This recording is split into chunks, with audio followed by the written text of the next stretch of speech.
न चाहते हुए भी मुझे झूठ बोलना पड़ा। न चाहते हुए भी उसे बुलाना पड़ा। न चाहते हुए भी उसे रोकना पड़ा। ना चाहते हुए भी मुझे नौकरी छोड़नी पड़ी। तो गाइज ये जो सारे सेंटेंसेस हैं देखिए सभी एक ही टाइप के सेंटेंस है। इसमें हम बोल रहे हैं कि ना चाहते हुए भी मुझे कोई काम करना पड़ा था पास्ट में। ठीक है, तो इस तरीके के सेंटेंसेस को इंग्लिश में कैसे बोली जाती है यही हम सीखने वाले हैं आज के इस वीडियो लेसन में। तो सबसे पहले देख लेंगे कौन सा स्ट्रक्चर हमें फॉलो करना होता है इस तरीके के सेंटेंसेस को बनाने के लिए इंग्लिश में। देखिए ये जो सारे सेंटेंसेस हैं ये दो पार्ट में हैं। पहले पार्ट में हम बोल रहे हैं ना चाहते हुए भी, तो उसके लिए जो इंग्लिश में फ्रेज हम यूज करते हैं वो है even though plus subject plus didn't want to. ठीक है, और जो दूसरा पार्ट है सेंटेंस का जिसमें हम बोल रहे हैं कि ये एक्शन मुझे करना पड़ा था, उसके लिए जो इंग्लिश में हम यूज करेंगे सेंटेंस वो हैड टू लग के बनेगा।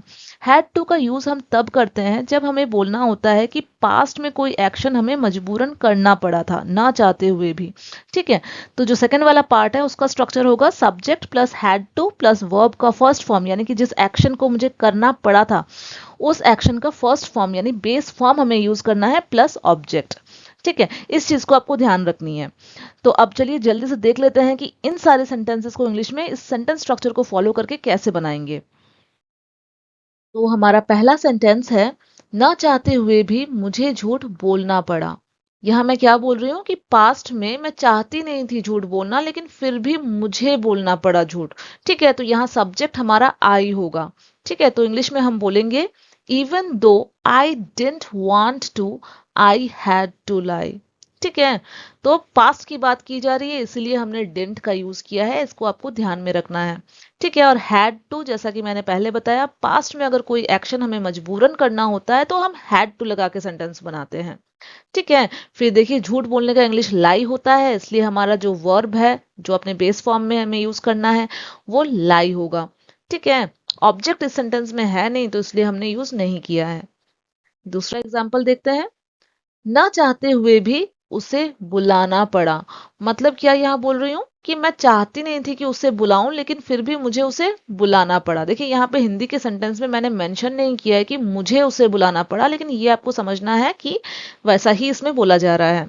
तो इंग्लिश में हमारा सेंटेंस होगा even though I didn't want to I had to call him. बुलाने का इंग्लिश कॉल होता है, किसे बुलाने की बात की जा रही है उसे।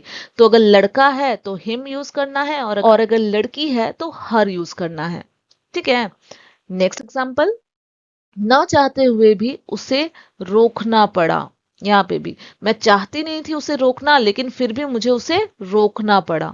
तो इंग्लिश में हम बोलेंगे even though I didn't want to I had to stop him. रोकने का इंग्लिश स्टॉप होता है, उसे रोकना पड़ा तो उसे के लिए अगेन लड़का है तो हिम, लड़की है तो हर। Next example. ना चाहते हुए भी मुझे नौकरी छोड़नी पड़ी। मतलब मैं नौकरी छोड़ना नहीं चाहती थी लेकिन फिर भी मुझे मजबूरन अपना नौकरी छोड़ना पड़ा। ये मैं इस सेंटेंस में बोल रही हूँ। तो इंग्लिश में हम बोलेंगे even though I didn't want to I had to quit the job.